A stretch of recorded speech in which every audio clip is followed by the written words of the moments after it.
Paul built his life around his family and around his religion. I always remember them going to church together. Everyone got along. They always had a great time.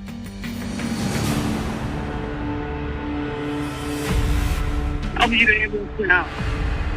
They need to secure the home, so they draw their weapons. The house was a bloodbath.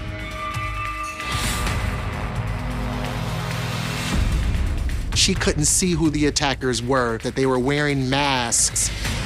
There definitely was somebody that knew the home. Her mom was against the relationship. She was like, nope, that is it. I'm taking your phone. That was a rift. That was an issue, a divider within the family. When you find out that it's even closer to home than you thought, it's scary. It's November 11th, 2010, in the small town of Yale, Michigan. Yeah, it was a pretty small town. Yale is known for its bologna festival. So yeah, like every summer they have a big festival, like 3-day weekend. That was kind of like the biggest highlight of that town, I would say. Yale was a very quiet town, very, like nothing happened. It was always same thing every day. Just after 11 p.m., a call comes in to the St. Clair County Dispatch from Yale resident Mara Skinner. St. Clair County 911. What's the location? Help. Mara says that she and her husband have been stabbed inside their home. Mara tells the 911 dispatcher that she and Paul had been attacked, but she was coherent enough at least to make that call. She also tells them that she couldn't see who the attackers were, that they wore disguises, that they were wearing masks. As officers are being dispatched to the home, Mara's son, Jeffrey, rushes in and takes the phone from her. Someone came in and stabbed my mom and my dad. Do you know where the person is that attacked your parents? Oh, I'm an ER nurse, but I can't have ambulance by myself. I'll be the ambulance for now. Another call comes in from the couple's 17-year-old daughter, Tia.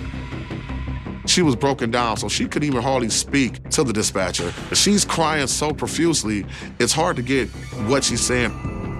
Now we have the arrival of the Yale police. When they come in, they instantly see the gruesome scene. They saw Paul in Jeff's arms, and there was a neighbor trying to do as much as they could do to help. So now it's their job to secure the scene and to make sure everything is safe. All they know is that they possibly have 2 victims. They don't know who's in the household. So they immediately walk through the home. In fact, they draw their weapons. They go upstairs. They find Mara, still conscious, in the upstairs bedroom. You could see inside the bedroom that there was a massive struggle. Mara was able to give some information, though it was vague. She says there were 2 of them, one of them smaller than the other, and they were wearing Halloween masks. Once investigators cleared the scene, they determined that the threat was gone and that the attackers had taken off. EMS rushes upstairs, and they notice she has stab wounds on her arms, her back, even her breast, and her hands. And they try to stop the bleeding as quick as possible. It looks like she's been stabbed almost 25 times. While Mara was being treated by EMS upstairs, what was happening downstairs was devastating. Paul was dying in his son's arms. They did what they could, but unfortunately, Paul did succumb to the injuries. They were not able to save him. But there is still hope for Mara. EMS at least were able to stabilize her, and she's holding on, and they were able to transport her to the Port Huron Hospital.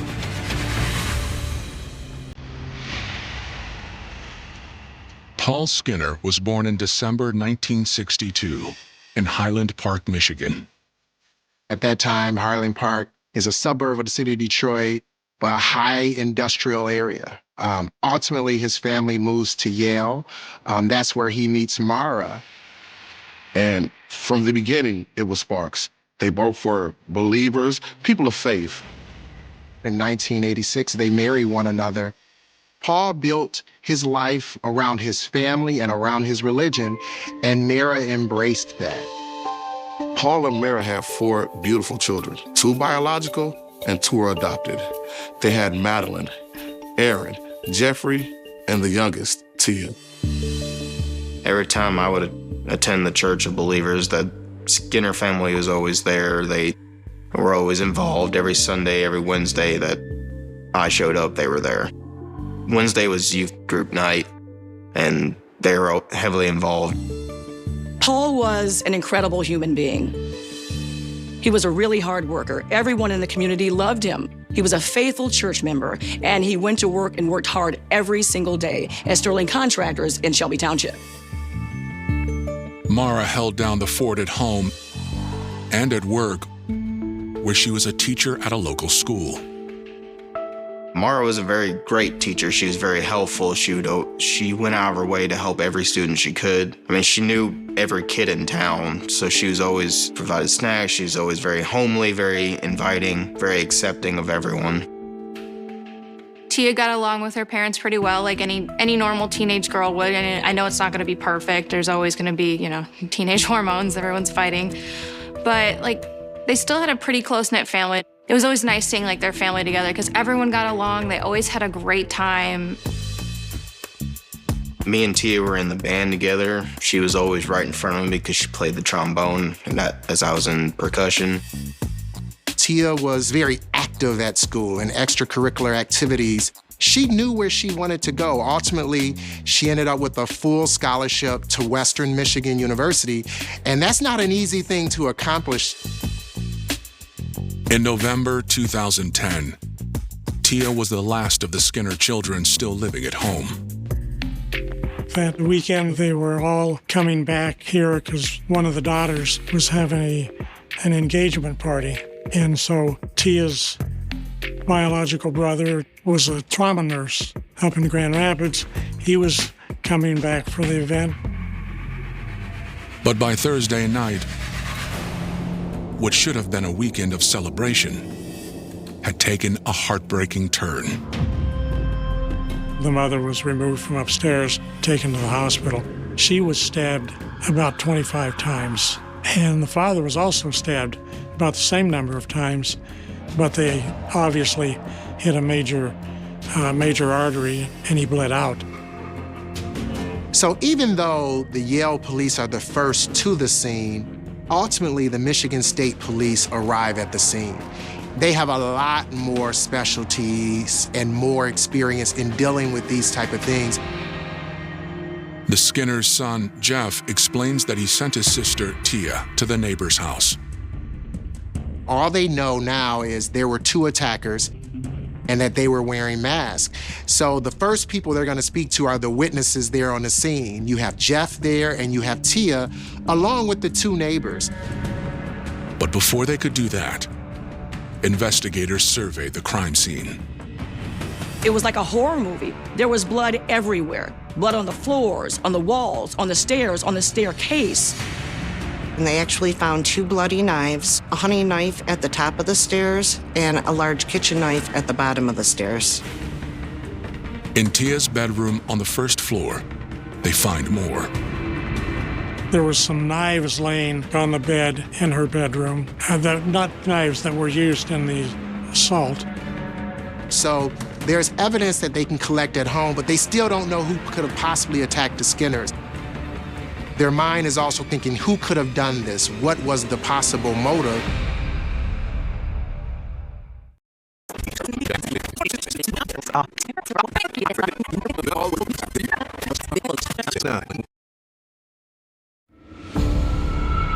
It's November 11th, 2010.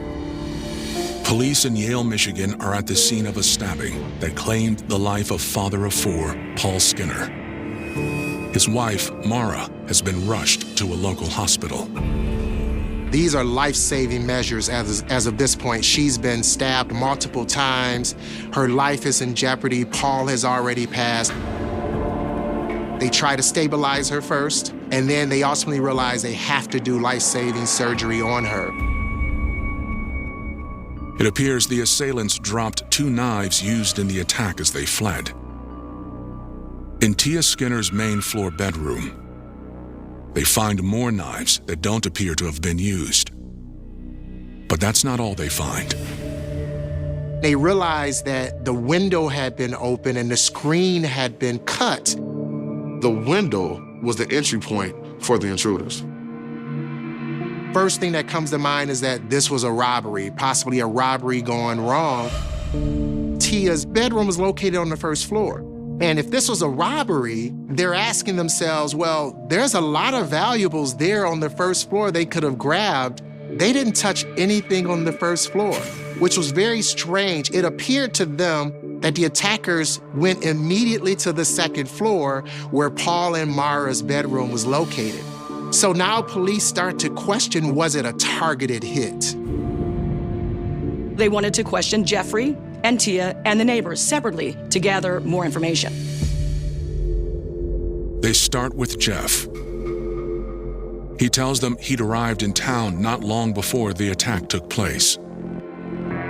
The Skinners are planning for Madeline's engagement party, which is supposed to occur that Saturday. So Jeff comes in town. He's an ER nurse from Grand Rapids. He drives into Yale. He gets into town roughly around 10 o'clock or so at night. He notices no one's there. Well, at that point, Tia is away at dinner with her father and her mother. They returned home within the hour. Jeff is there, they have conversation. After having conversation with Jeff, Paul and Mara decide to call it a night. Tia, she asks, if he's interested in watching a movie. Jeff agrees, and so they go to the basement. They prepare for this movie. She grabs some sodas out of the kitchen. Tia remembers that she has to do a school project, so she needs to go upstairs and get her laptop and bring it back down. So she goes upstairs and comes back down, but she forgot her internet adapter. So now she has to go back upstairs again and come back down a second time. I think she ultimately made 3 trips upstairs to the first floor. The brother stayed in the basement. She went back down and they were talking. I think the last time she started upstairs and she came back down, she told her brother that, something was wrong. Once Tia comes downstairs for the 3rd time, she tells her brother, I heard a noise. You need to go check that out. Jeffrey, being the brother he is, he goes to see what's going on, and that's when he sees his dad running downstairs, chasing somebody out the house.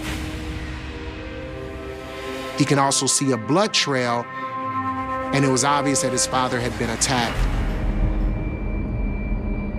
The dad came back in the house, and he was all covered with blood, and the son saw that literally his insides were spilling out. He was cut so bad. He laid him down on the floor. Then he ran upstairs to check on the mom, but the mom he knew was more stable than the dad, and he came back down, and the dad was literally dying. When he's questioned about, does he know who could have possibly done this, he says no, absolutely not. But Jeff says whoever did this must have known the layout of the house because the attackers ran down a hidden stairwell that no one would have known about. He remembers a very important detail. In order to get up to his parents' room, he said there is actually a curtain down at the foot of the stairs, and that it's not obvious to the normal person or anyone that there's a bedroom upstairs. It definitely was somebody that knew the home. Next, investigators speak with 17-year-old Tia at a neighbor's home. She's very frantic. She doesn't know what happened. In fact, she actually learned from the police that her father had passed and that her mother was attacked and was fighting for her life. She ultimately confirms Jeff's story, that he was in fact in the basement during the attack. They were watching a movie, that she was the one who alerted him that something odd was going on upstairs. She tells officers the only thing that she heard was her dad say, "Help me," one time, which led her to send her brother to go check on the situation. She stayed behind and called 911. She said that the 911 person that she was talking to told her to stay in the basement, and she said she didn't want to go up. And she stayed there until her brother came down and got her and took her next door to the neighbor's house. The neighbor who came to Jeff's aid tells them he didn't see the attackers. The officers even say, "Well, do you think anything strange has been going on with Paul and Mara?" And the neighbors say, "Well, they are a wonderful, beautiful family." However, they go on to tell them that Paul has been going to church for the last 20 years with me. But for some reason, in the last 6 weeks, he said he wasn't going, and he totally stopped. And he asked me to pray for him. Was there something going on in the household that ultimately led to Paul's death?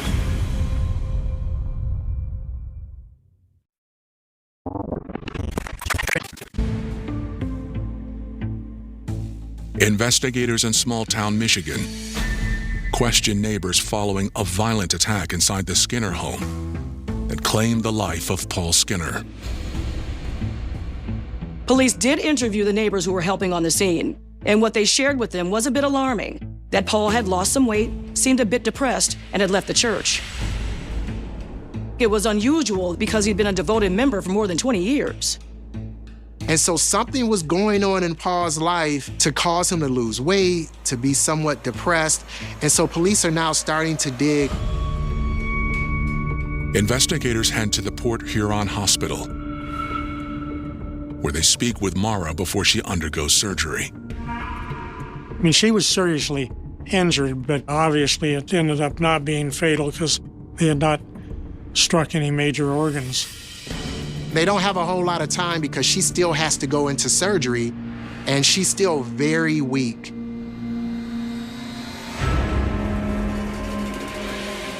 Mara and Paul were asleep in bed, and Mara woke up to what she thought was somebody hitting or punching her when she realized she was actually being stabbed. There was 2 suspects in the room, one on each side of the bed, one stabbing Paul, one stabbing Mara. She describes her attacker as being actually smaller than the attacker or the person who attacked Paul.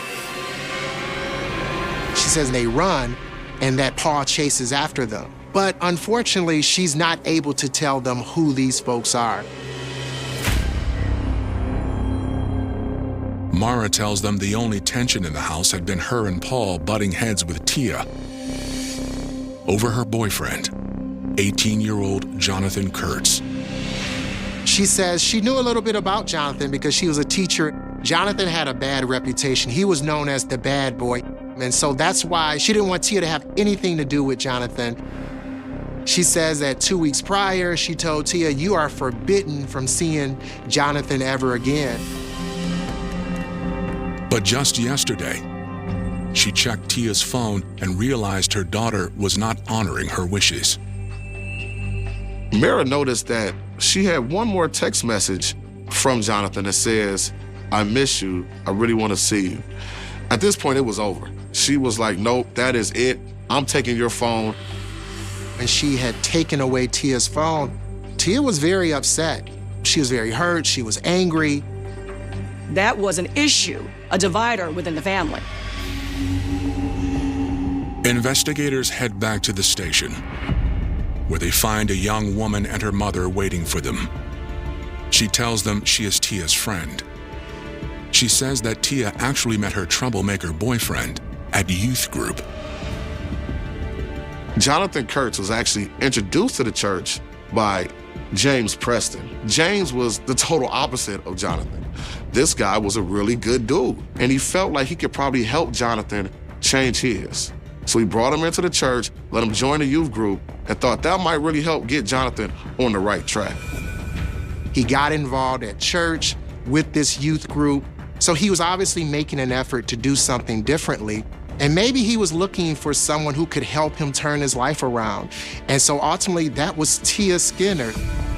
She meets this young man and she's attracted to him. She finds out he's attracted to her. It's that bad boy, vibe that probably attracted her to Jonathan. And for Jonathan, it's just the opposite. He's had a tough time. He has a bad reputation. And for someone like Tia Skinner, who's popular, who's smart, has all this going for her, to be attracted to him, that means a lot. She'd just be excited, to have a boyfriend and, be able to go attend events. I remember Bologna Festival having a boyfriend and being able to go do, your cute couple things together. So I think it was just more of that excitement. Their relationship moved fast. Tia's best friend told police that Jonathan proposed to Tia just 3 days after dating. She tells police Tia was devastated when her parents ordered her to stop seeing Jonathan. But she still managed to stay in constant contact with him. Tia was very into obsessed with her phone almost. When it came to texting, just constantly on it. Then Tia's devastation turned to despair when they took her phone. Her friend says Tia took extreme measures to stay in touch. She said oftentimes Tia would use her cell phone, communicate with Jonathan, but she would delete the messages and then give the phone back to her friend. But Jonathan would continue to communicate with Tia's friend. Investigators look at the messages Jonathan sent to the friend. It started off just regular, kind of flirty, just, nothing big. But then it got a little bit more and more intense and a little more and more weird. In those messages, some of them were really peculiar. One of them stating from Jonathan that he was going to perform a hit. Were Paul and Mara on Jonathan's hit list? And so they had to question, was this enough to murder Paul? Was this enough to go after Mara, to go into their home, to stab them multiple times? And so now they have a little bit of evidence that points in Jonathan's direction, and now they need to investigate further. They realize they have to question Jonathan Kurtz.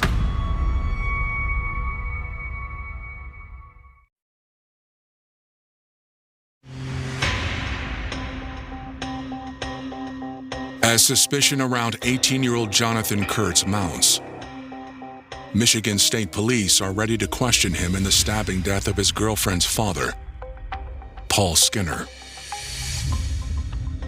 But before they do, investigators get word of a key piece of evidence found in the grass between the Skinner home and an abandoned house next door. On the lawn between two houses, there was a piece of paper. When they opened the paper, there was a map on it, a drawn map, with the interior of the Skinner home.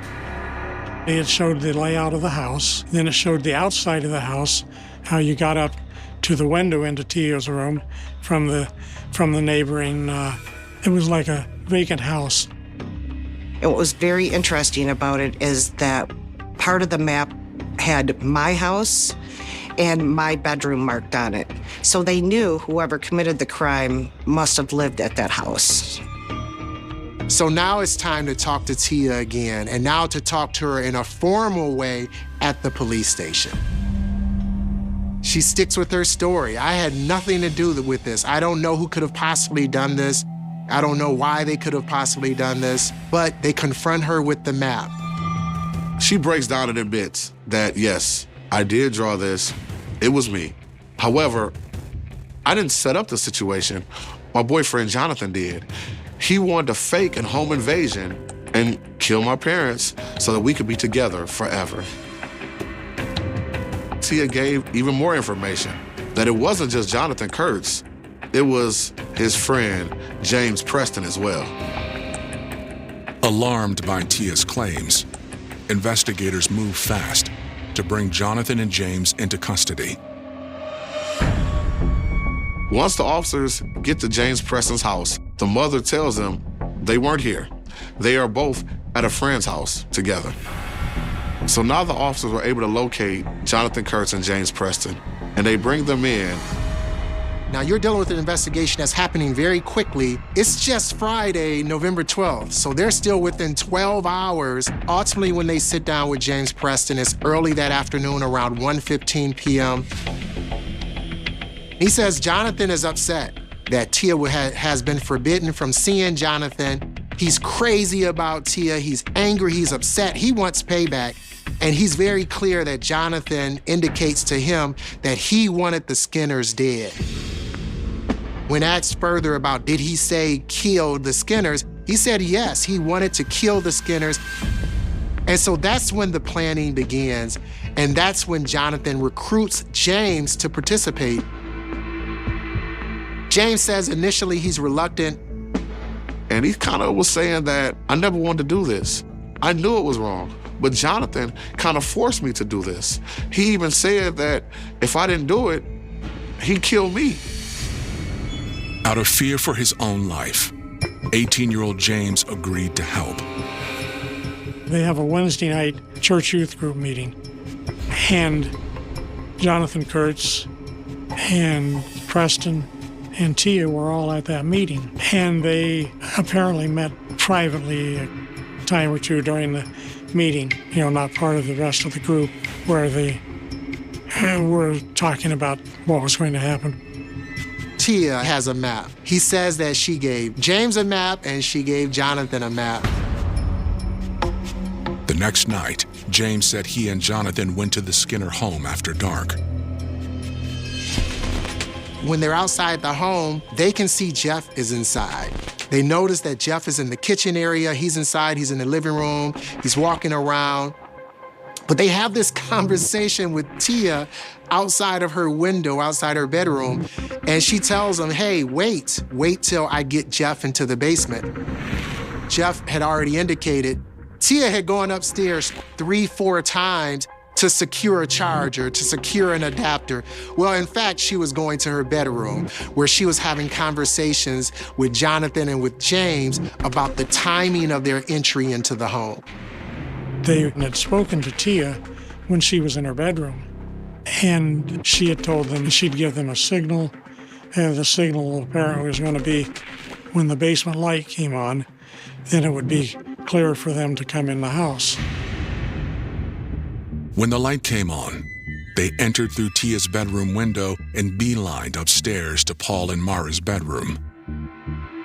James finally admitted, yes, he did stab Paul 3 times, and the dad went on to try to attack him and fight him back to get him off of him. He was the one who attacked Paul. He also tells them that once Paul turns on the lights and chases them down the stairs, what's interesting is that he stays at the house. He says he ran into a bathroom and hid, and that Jonathan is chased out the front door by Paul. He said he ultimately then leaves there and goes into Tia's room and leaves out that window that they came inside. James says that Tia not only made the map, but she also made it easier for them to get in through her window. Tia already cut the screen to her window, and she pried the window open in order to allow them entry into the home. James gives them a lot of information that implicates Tia, and that actually shows that Tia was a lot more involved than she said she was.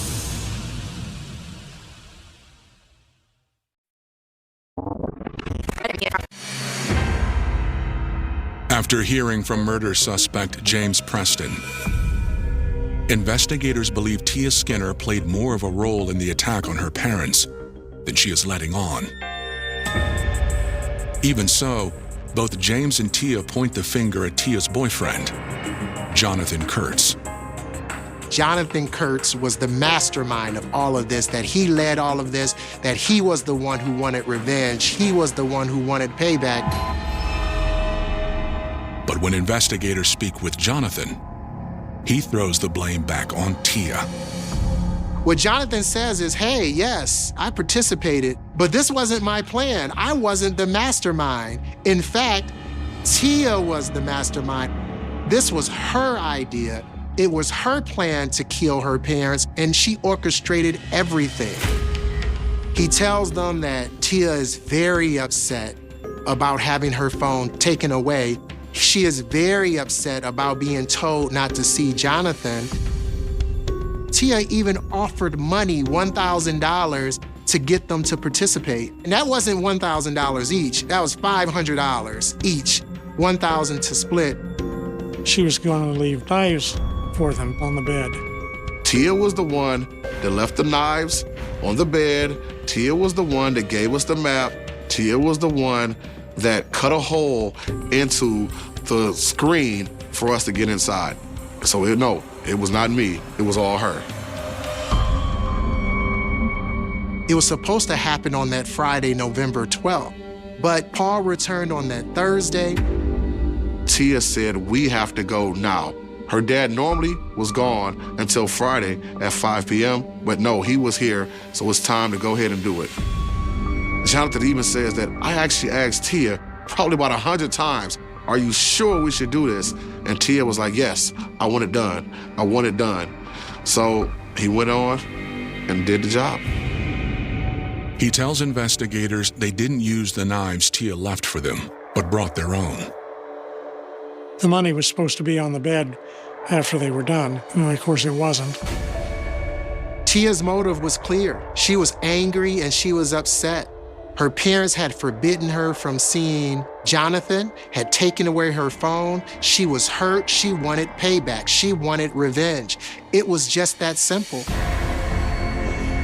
So after interviewing both James and Jonathan, the next thing is, they secure search warrants to search both of their homes. They hit the jackpot. Just as they figured, at both of the homes, they find bloody clothing, they find the shoes. In James Preston's car, they found the document that was in Tia's handwriting. And on the header, it said, quick tips. Some of the quick tips were, the dog barks, try not to hurt him. In the parents' room, it's over old doors in the kitchen. A sliding door leads to the fence in the backyard, 2 exits. The quieter, the better. The later, the better. The best place to park is the abandoned house behind me. The only door that's locked at night is the side door, but I will make sure it's unlocked. Jonathan, James, and Tia are placed under arrest. Prosecutors charged them with conspiracy to commit murder, murder in the first degree, and attempted murder.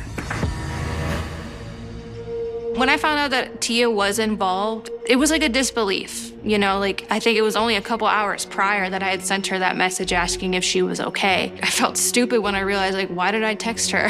I just texted a murderer. It just didn't seem real that she would do something this heinous.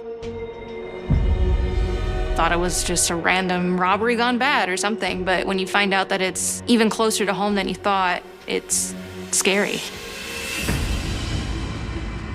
As investigators team up with prosecutors to strengthen the case, they obtain cell phone records for the 3 suspects. This messaging that went on between Tia and Jonathan Kurtz, they ultimately now subpoena those messages, and it's a boatload of messages. They can see the messages back and forth between Tia and Jonathan talking about this planned hit, this planned murder, and they can see that Tia wasn't the innocent person, in fact. Mara Skinner continues her physical recovery. I do remember seeing her at the funeral, and she still looked very fragile even then, and that was probably a week later after it happened.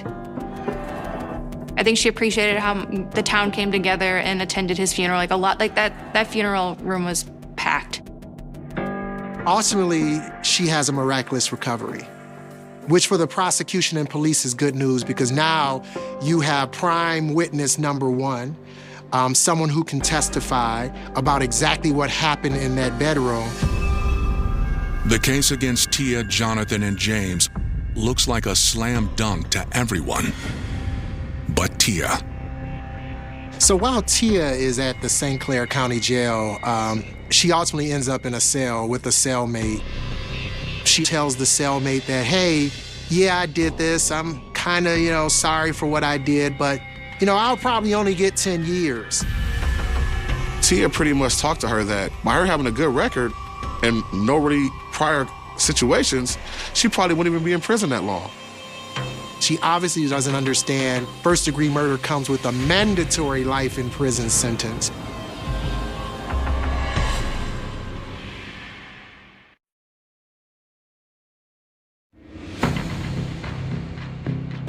By the summer of 2011, over half a year has passed since the brutal attack that took place in the Skinner home.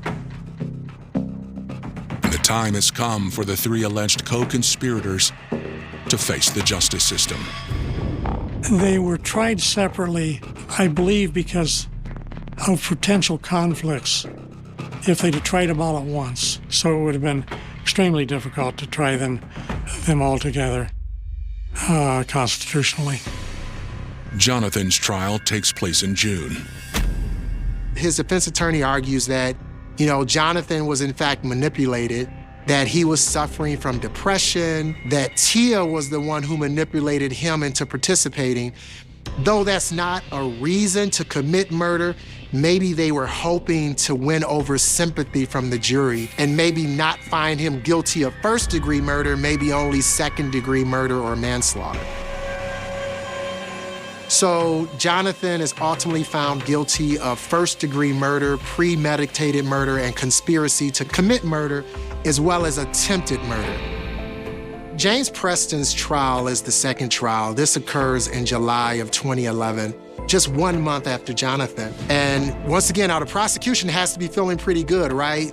They have the same exact evidence. They have a confession, they have the map, they have blood evidence, they have knives, a wealth of evidence against James. And he was found guilty as charged of murder in the first degree, attempted murder, and a conspiracy to commit murder. Tia's day in court comes in August.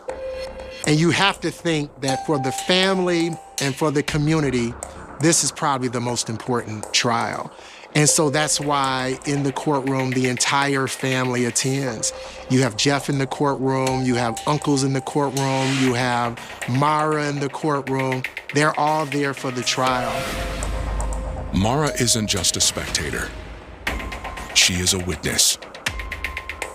Most people would not want to relive a horrific night, something that Mara went through, but she wants to stand up to it. And despite the fact that this was her daughter, this was Tia, who had been a part of this, she wants to face Tia eye to eye. Prosecutors' main thing was that Tia orchestrated everything, that Jonathan and James would not even been in the house if Tia didn't set this up.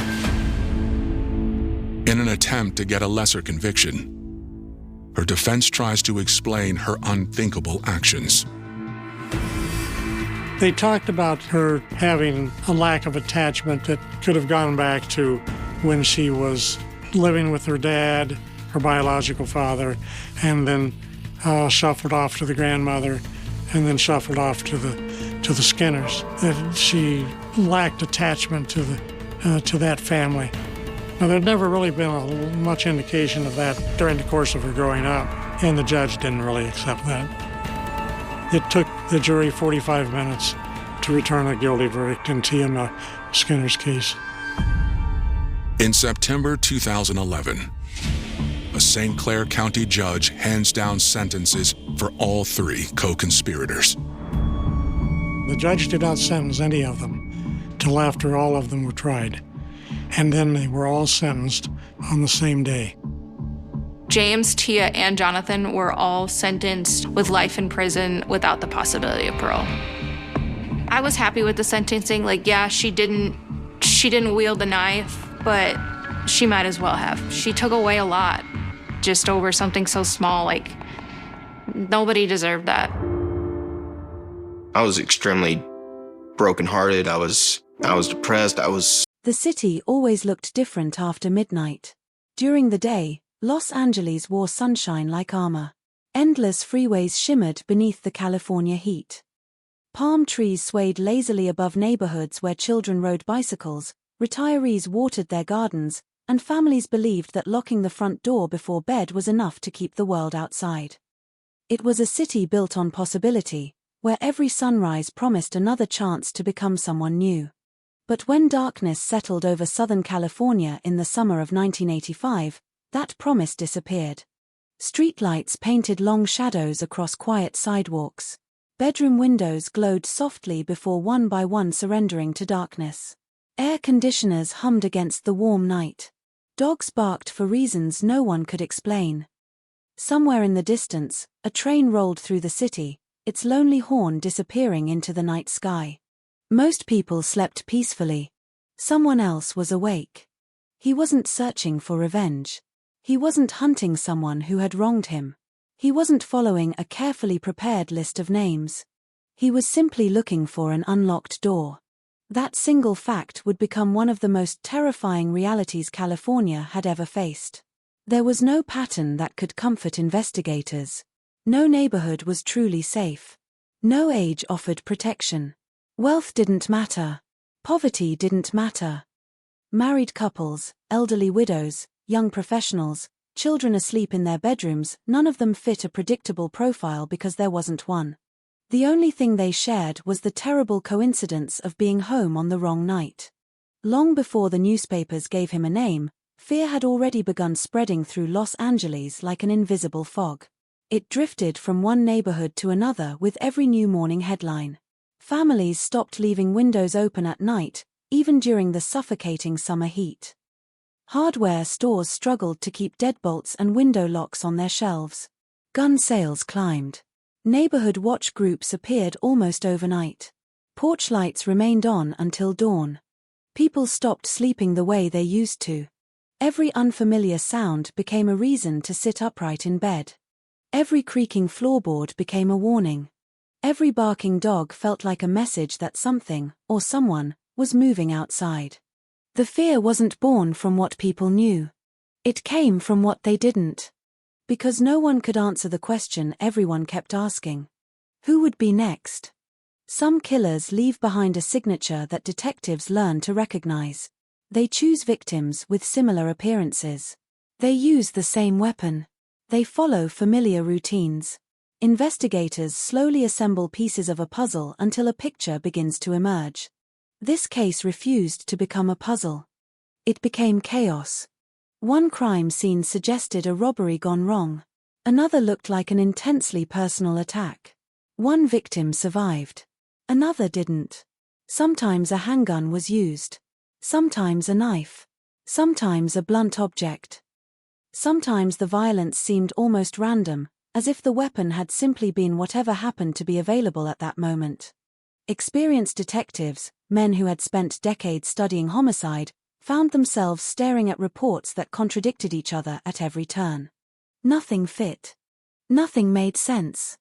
And yet, beneath the confusion, there was something quietly linking the crimes together. A window left open because the weather was warm. A door that wasn't locked because the neighborhood had always felt safe. Footprints that appeared where no one should have been walking. Evidence that suggested a stranger had entered someone's private world without warning, stayed only minutes, and disappeared again into the darkness before anyone nearby even realized a nightmare had unfolded. Night after night, the city unknowingly became part of a deadly routine. While millions of residents watched late-night television, read books in bed, or kissed loved ones goodnight before turning off the lights, someone else was driving through the streets without any obvious destination. No map. No schedule. No predictable route. Only opportunity. That randomness made the crimes almost impossible to prevent. Police patrols increased in certain neighborhoods, only for another attack to occur miles away. Residents believed the killer had finally left their community, only to wake the following morning and discover another family had been shattered somewhere else. The city was chasing a ghost. Then came the name. The Night Stalker. It sounded less like a human being and more like something pulled from urban legend, a figure parents invented to frighten children into coming home before sunset. Except this legend left behind real victims. Real families.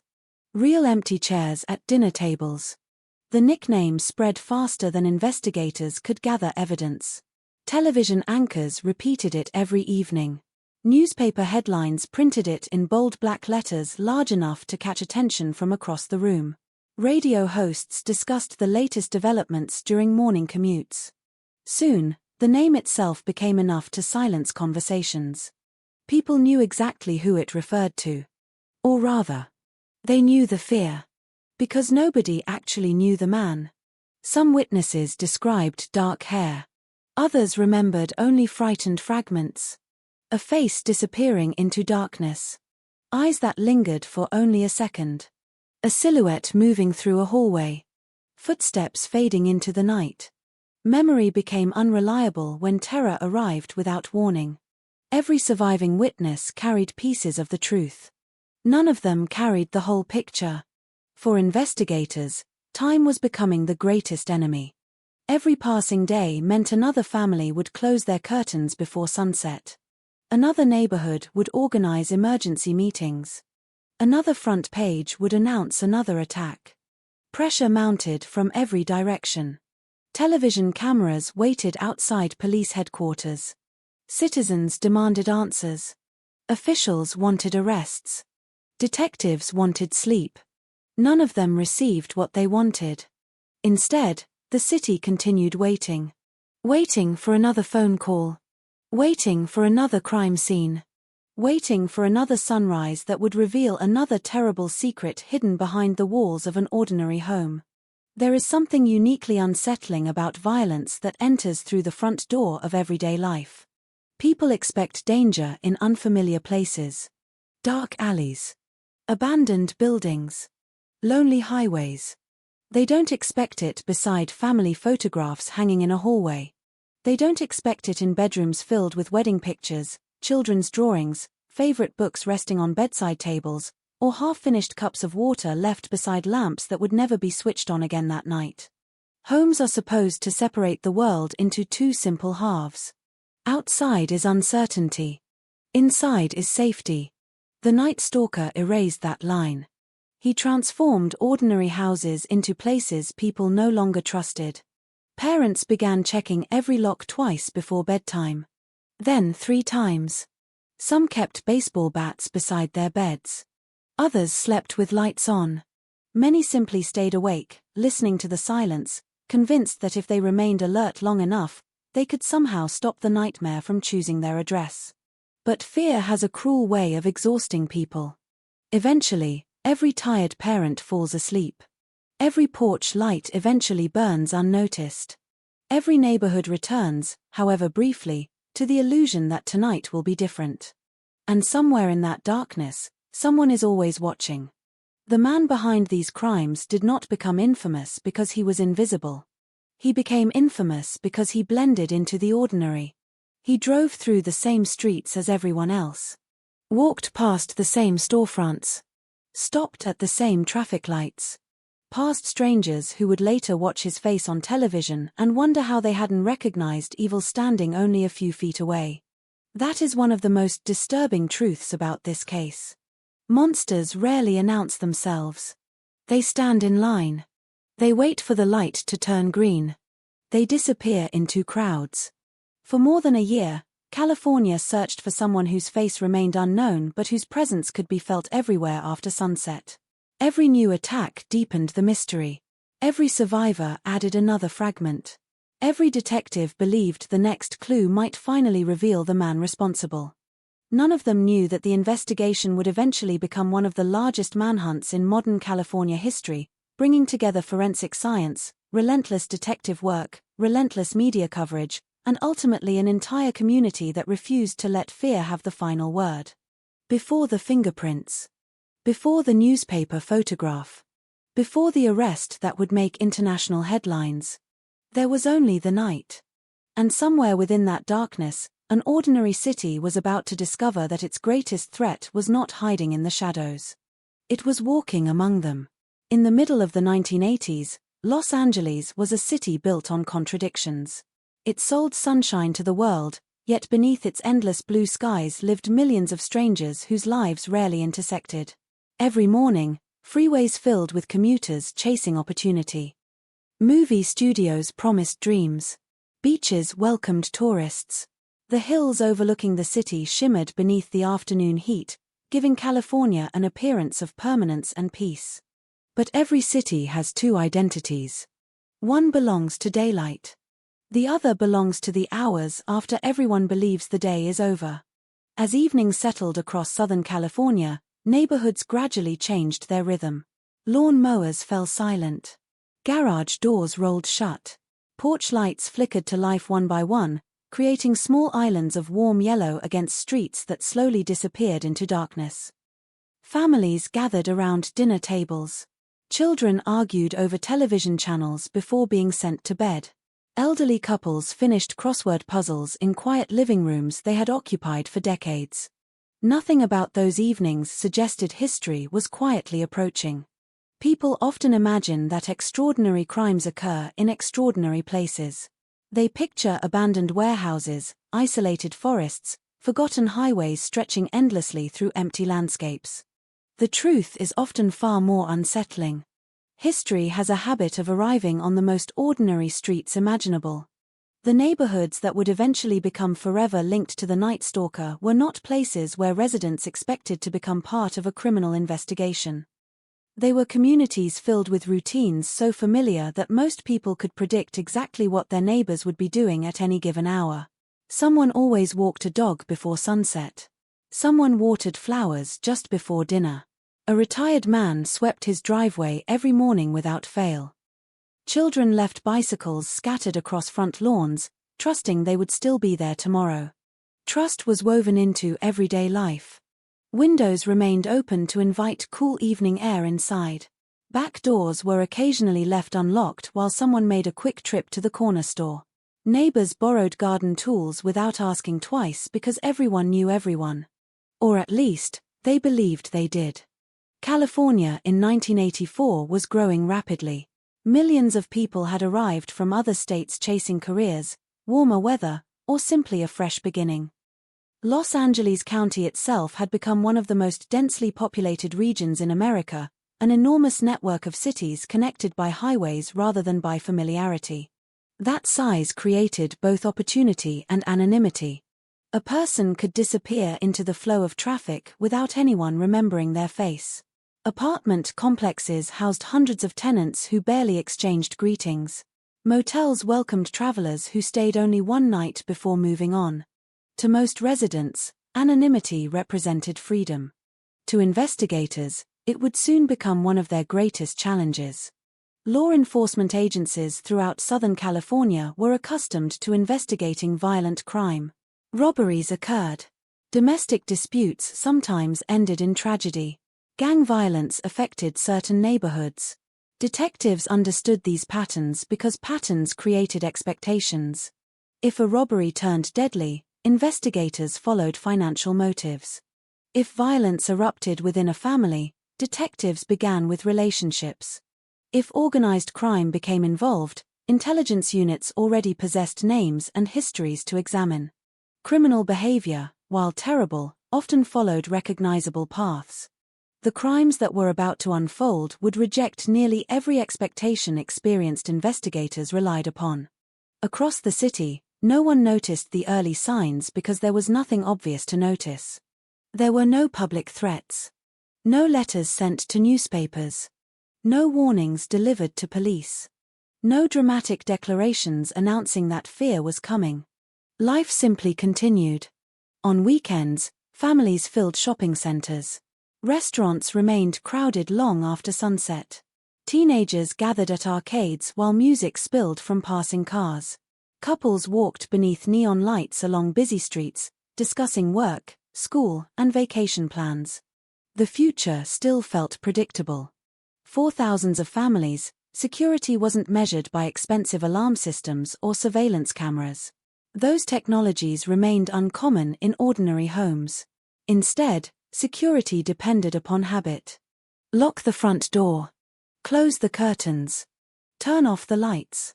Go to sleep. It was a routine repeated millions of times every evening. Routine creates comfort because repetition convinces people tomorrow will resemble today. Nobody imagined that a single stranger could quietly dismantle that confidence across an entire region. Long before the country would learn the name Richard Ramirez, he existed almost invisibly among millions of Californians. He wasn't famous. His photograph wasn't displayed on television. Police departments had no reason to distribute his image. To nearly everyone who crossed his path, he appeared to be another anonymous face passing through a city overflowing with anonymous faces. That anonymity would become one of his greatest weapons. Unlike offenders driven by personal revenge or long-standing grudges, the attacks investigators would eventually connect to him showed no obvious emotional attachment between offender and victim. Holmes appeared to have been selected because opportunity presented itself rather than because a particular family had been targeted months in advance. For detectives, this distinction mattered enormously. A crime motivated by personal relationships usually narrows the list of possible suspects. A crime driven by random opportunity expands that list until it becomes almost impossible to manage. Imagine opening a map of Los Angeles. Now imagine placing a pin wherever a family might forget to lock a window. Wherever someone might sleep with a bedroom window slightly open because the summer night felt unusually warm. Wherever an elderly couple believed they had lived safely for 30 years. Wherever a young family assumed tomorrow would arrive exactly as yesterday had. The map would become almost completely covered. That was the nightmare investigators were about to face. Summer nights in Southern California carried a deceptive calm. Even after sunset, warmth lingered in the air. Ceiling fans spun lazily inside bedrooms while curtains drifted gently with the breeze. Crickets filled quiet moments with their steady rhythm. In the distance, the glow of downtown Los Angeles reflected against low clouds, creating an orange haze visible for miles. Everything encouraged people to relax. Open another window. Leave the screen door closed but unlocked. Enjoy the cool air. Sleep peacefully. It was an invitation the city unknowingly extended every evening. At the time, few residents believed they needed elaborate security measures. Home surveillance systems were expensive and uncommon. Motion-sensitive lighting had not become a standard feature of suburban neighborhoods. Many families owned nothing more than a simple deadbolt and the confidence that their community was safe. Confidence is difficult to measure until it disappears. When it is gone, people suddenly remember every small decision they once considered meaningless. Did I lock the kitchen window? Did I check the garage? Did I hear something outside? Those questions would eventually become part of countless bedtime routines throughout Southern California. Yet during those early months, no such anxiety existed. Children still laughed from backyard swimming pools until their parents called them inside. Elderly neighbors still exchanged friendly conversations over fences separating carefully maintained gardens. Mail carriers followed familiar routes while waving to residents they had known for years. Ordinary life possesses a remarkable innocence. It assumes tomorrow belongs to us. Looking back now, knowing what history would record, those peaceful evenings almost feel suspended in time, frozen just before an approaching storm. Not because the sky changed. Not because the streets emptied. Not because anyone sensed danger. But because hindsight allows us to recognize moments that the people living them never could. Somewhere, a couple planned a vacation they would never take. Somewhere else, grandparents kissed each other goodnight after another ordinary evening together. A young professional prepared clothes for work the following morning, expecting another routine commute through familiar traffic. Parents checked on sleeping children before quietly closing bedroom doors. Across hundreds of neighborhoods, thousands of lights slowly disappeared one after another until entire streets rested beneath the silence of midnight. Every family believed they were closing another ordinary chapter of another ordinary day. None of them could know that California itself was standing at the edge of one of the most unsettling criminal investigations in its history. The fear that would later unite millions of strangers had not yet found its name. It existed only as possibility. An unseen figure moved through the same city, unnoticed among late-night traffic, carrying with him no visible sign that he would soon alter how an entire generation thought about safety, sleep, and the meaning of home. And before detectives would begin connecting evidence, before newspapers would realize that separate crimes might belong to a single offender, before the words Night Stalker would become synonymous with terror, there were only scattered moments that seemed isolated and unrelated. Each one appeared, at first glance, to be a tragedy confined to a single address. No one yet understood they were witnessing the opening pages of a story that would soon cast a shadow over all of Southern California. Night had settled over Southern California with the quiet confidence of routine. It was the kind of darkness that rarely attracted attention. Warm air drifted through neighborhoods where curtains swayed behind open windows. Television sets flickered in living rooms before one by one they disappeared into black screens. Porch lights remained on for a while longer, casting pale circles across driveways and neatly trimmed lawns before timers quietly switched them off. Nothing about those evenings announced that history was about to intrude. Inside countless homes, life unfolded through familiar rituals. An elderly couple washed the dinner dishes together after decades of marriage, speaking only occasionally because silence between them had long ago become another language. Across town, young parents tucked their children beneath blankets, leaving bedroom doors slightly open in case a frightened voice called during the night. Students fell asleep over unfinished homework. Nurses prepared for early morning shifts. Mechanics set alarm clocks before climbing into bed with aching shoulders earned through another day's work. Each household believed it had reached the safest part of the day. The front door was locked. The lights were off. The family was home. What happened next would challenge that belief across an entire state. The attacks later connected to Richard Ramirez shared one deeply unsettling characteristic. They did not begin with confrontation. They began with silence. There was no furious argument echoing through the house. No warning shouted from outside. No shattered front door announcing an intruder's arrival. Instead, the night itself seemed to carry him from one neighborhood to another. He searched for opportunity rather than identity. A window left unsecured because the evening breeze felt pleasant. A door that had not been checked twice before bedtime. A home that appeared quiet enough to enter unnoticed. The ordinary became vulnerable. Hours after midnight, entire streets appeared frozen in sleep. Streetlights reflected against parked cars whose engines had long cooled. Sprinkler systems clicked on in front yards, sending rhythmic arcs of water across carefully maintained grass. Somewhere in the distance, a freight train rolled through the darkness, its sound fading into the enormous silence surrounding suburban homes. Behind one of those walls, someone stirred briefly in bed before drifting back to sleep. Behind another, an intruder had already crossed the threshold. The first moments were often measured not by noise but by absence. The absence of barking dogs. The absence of alarms. The absence of any warning that allowed a family to prepare themselves for what was unfolding only a few rooms away. Victims who survived would later describe waking into confusion before fear. The human mind rarely accepts danger immediately after sleep. A strange sound becomes part of a dream. A shadow seems like furniture transformed by darkness. For a few precious seconds, reality hesitates.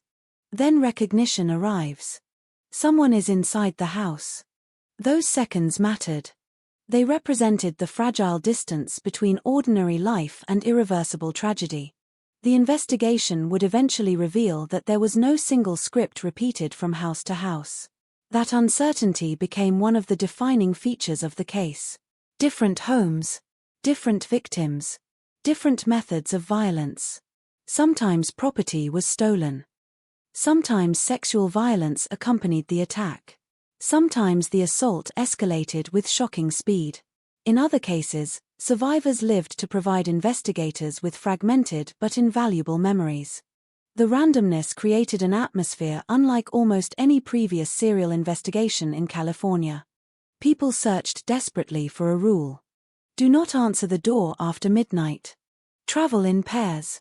Avoid deserted streets. Stay away from dangerous neighborhoods. Those warnings belonged to familiar crimes. They offered comfort because they suggested danger could be avoided through caution. The Night Stalker offered no such reassurance. He entered the place where people believed caution had already done its job. Home. The realization spread slowly at first. One violent crime might be dismissed as an isolated horror. Two similar attacks raised concern. Three invited speculation. But as investigators compared reports separated by distance and jurisdiction, an unsettling possibility began taking shape. The similarities were not always obvious, yet neither could they be ignored. Homes entered during the night. Victims selected without an apparent personal connection. Extraordinary brutality that seemed impossible to predict. Every new report deepened the uncertainty. Families who had never paid attention to crime news now watched evening broadcasts from beginning to end. Newspapers disappeared from convenience store shelves before breakfast because residents wanted to know whether the latest attack had occurred near their own neighborhood. Conversations changed. Instead of discussing weekend plans, neighbors discussed locks. Instead of talking about vacations, they talked about security lights. People who had spent years sleeping with bedroom windows open quietly stopped doing so without telling anyone why. Fear rarely arrives all at once. It accumulates. One headline. Another rumor. A police sketch. An interview with a survivor. A reporter standing outside another ordinary house transformed overnight into a crime scene. Soon, every unfamiliar vehicle driving slowly through a neighborhood attracted attention. Every unexpected knock after sunset caused curtains to move as residents looked outside before answering. Hardware stores reported increased demand for stronger locks and reinforced doors. Neighborhood meetings grew larger with each passing week as frightened residents searched for advice that no one could confidently provide. Law enforcement faced an equally frustrating reality. Every fresh scene demanded exhaustive work. Detectives photographed rooms exactly as they had been found. Crime scene technicians searched patiently for fingerprints, footprints, fibers, and biological evidence. Every object out of place became a potential clue. Every surviving witness was interviewed repeatedly, not because investigators doubted them, but because memory often reveals additional details after shock begins to fade. The problem was never a lack of effort. It was the absence of a pattern clear enough to predict where the next attack would occur. One detective later remarked that solving violent crime often depends upon understanding human relationships. This investigation seemed determined to reject that principle. The offender appeared to choose opportunity over familiarity, chance over motive, darkness over planning that investigators could easily reconstruct. For the communities living through those months, statistics meant very little.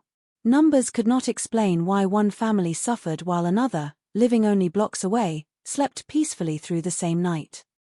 There was no answer capable of satisfying grieving relatives or calming frightened neighborhoods. The city itself began changing in subtle ways. Windows closed earlier. Children were called indoors before sunset. The comfortable confidence that had once defined ordinary evenings slowly disappeared, replaced by habits born from uncertainty. People checked locks once. Then twice. Sometimes 3 times. Even after climbing into bed, many found themselves getting up again simply to make certain the front door had truly been secured. No one wanted to become the next morning's headline. No one imagined that the greatest breakthrough in the investigation was still hidden somewhere among the evidence, waiting patiently to be discovered while an entire state struggled through nights that seemed longer than ever before. The first officers rarely knew what they were about to walk into. A dispatcher's voice over the radio could only convey so much. A possible burglary. A report of an assault. A neighbor who had heard unusual noises. A family member unable to reach a loved one. Every call sounded routine enough on paper, the kind of call experienced patrol officers answered countless times throughout their careers. The reality waiting behind those front doors was often something entirely different. By the time the first patrol car rolled to a stop along the curb, the neighborhood was usually beginning to wake. Curtains shifted as residents peeked through narrow openings. A few people stood quietly on their front lawns, speaking in hushed voices. Others watched from porches, trying to understand why police officers had gathered outside a home that had looked perfectly ordinary only hours earlier. The house itself seldom appeared remarkable from the street. A trimmed lawn. A family car in the driveway. Newspapers resting near the front entrance. Flower beds carefully maintained by someone who had expected another ordinary morning. Nothing about the exterior suggested that investigators were about to begin documenting one of the most significant crime scenes in modern California history. Inside, the atmosphere changed immediately.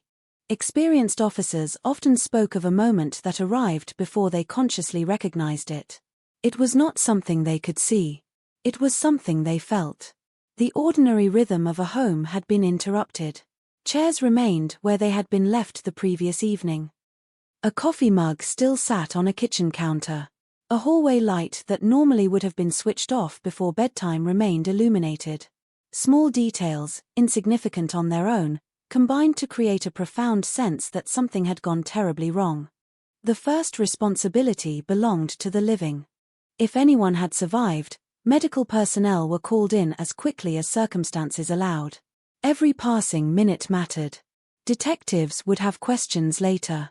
At that moment, preserving life came before preserving evidence whenever those priorities conflicted. Only after the scene had been secured did the painstaking work truly begin. Crime scene investigators entered slowly, careful not to disturb anything unnecessarily. Every footprint, every fingerprint, every fiber had the potential to answer a question that detectives could not.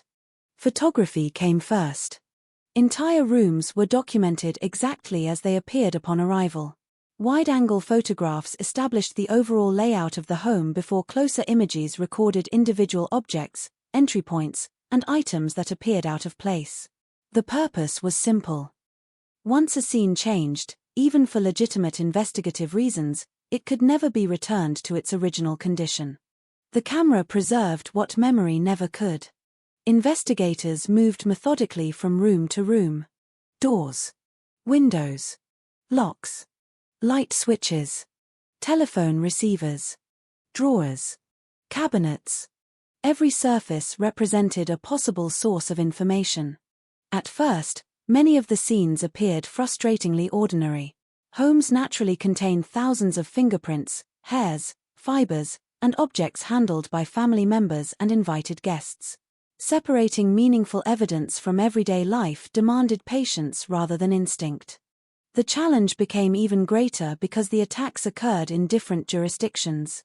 Each police department maintained its own reports, investigators, and evidence procedures. Detectives worked tirelessly within their respective cases, but the broader picture remained incomplete. One scene alone could not reveal a pattern. Only by comparing evidence across multiple investigations would similarities gradually begin to emerge. This was long before modern digital databases could instantly connect agencies across an entire state. Reports were reviewed by people, not algorithms. Detectives made phone calls, exchanged photographs, compared notes, and traveled between departments carrying files that steadily grew thicker with every new incident. The investigation demanded cooperation on a scale rarely required before. Forensic science in the mid-1980s was advancing rapidly, but many of the tools commonly associated with criminal investigations today were either in their infancy or unavailable. DNA profiling had not yet become a routine investigative resource in American homicide cases. Detectives relied heavily on physical evidence that could be observed directly. Fingerprints remained among the most valuable forms of identification. Unlike eyewitness testimony, fingerprints did not become confused by fear or the passage of time. They could not forget. They could not exaggerate. If investigators recovered a clear latent print, it became one of the few pieces of evidence capable of identifying a suspect with confidence. The difficulty lay in finding one. Crime scene technicians dusted windows, door frames, mirrors, furniture, and countless other surfaces where an intruder might have left an impression. Sometimes the search produced nothing useful. Sometimes partial prints appeared but lacked enough detail for comparison. Occasionally investigators discovered prints that belonged to homeowners, relatives, emergency responders, or repair workers who had legitimately visited the property long before the crime occurred. Every print required elimination before it could become evidence. The process was slow, often tedious, always necessary. Outside the homes, another search unfolded. Detectives canvassed neighborhoods one block at a time, speaking with residents who had been asleep only hours earlier. Had anyone noticed an unfamiliar vehicle? Had a dog barked unusually late into the night? Did anyone remember hearing footsteps, voices, or the sound of breaking glass? Most conversations ended the same way. People wished they had noticed something. Instead, they offered fragments. A car they could not describe. A person they saw only briefly. A sound they dismissed because it seemed too ordinary to matter. Investigators understood that memory becomes fragile when attached to routine. Most people do not study the faces of strangers passing through their neighborhood because they have no reason to believe those strangers will matter tomorrow. Only afterward does every forgotten detail seem important. Survivors presented investigators with another challenge. Trauma reshapes perception. Events measured in seconds can feel like hours. Faces become difficult to remember under extreme stress. Details emerge gradually over days or weeks as shock begins to fade. Detectives approached these interviews with care, allowing survivors to describe events in their own words before asking more focused questions. They searched not only for descriptions of the offender but also for repeated behaviors, movements, and decisions that might connect one crime to another. Each interview added another piece to an incomplete picture. None provided the whole image. Meanwhile, news coverage expanded. Television crews waited outside police lines, broadcasting images of forensic teams carrying evidence bags from homes that only yesterday had belonged entirely to private families. Reporters repeated the limited information investigators were willing to confirm while speculation filled the gaps left by unanswered questions. The public wanted certainty. Law enforcement could offer only caution. As additional crime scenes accumulated, detectives noticed something increasingly difficult to dismiss. Although the attacks differed in important ways, they shared subtle characteristics that suggested they might not be isolated after all. Entry frequently occurred during the night. The offender appeared willing to adapt rather than follow a rigid method. Victims came from remarkably different backgrounds, making personal motive increasingly unlikely. The investigation was no longer focused on a single crime. It was becoming a search for someone capable of moving across Southern California without attracting attention. That realization changed everything. Information once held within individual departments began flowing more freely between agencies. Meetings grew longer. Case files expanded across conference tables. Maps were marked with locations that, viewed together, suggested movement rather than coincidence. Still, detectives remained painfully aware of one fact. Someone was always one step ahead. Every new crime scene represented another opportunity lost. Another family forever changed. Another reminder that despite thousands of investigative hours, the person responsible had vanished into the city before anyone knew where to look. Yet hidden among those carefully photographed rooms, fingerprint cards, neighborhood interviews, and stacks of evidence was a clue that had not yet revealed its full importance. When it finally did, the investigation would begin to move in a direction no one could have predicted, transforming scattered pieces of evidence into the first clear path toward identifying the man the public had come to fear as the Night Stalker. By the time investigators began comparing cases across multiple jurisdictions, the atmosphere inside briefing rooms had changed noticeably. The confidence that often accompanies the early stages of an investigation had given way to cautious uncertainty. Whiteboards filled with addresses, dates, timelines, and evidence summaries. Large maps of Southern California were pinned to the walls, marked with colored pins that seemed to spread farther apart with every passing week. Detectives who had spent decades solving violent crimes found themselves confronting a question that refused to yield an easy answer.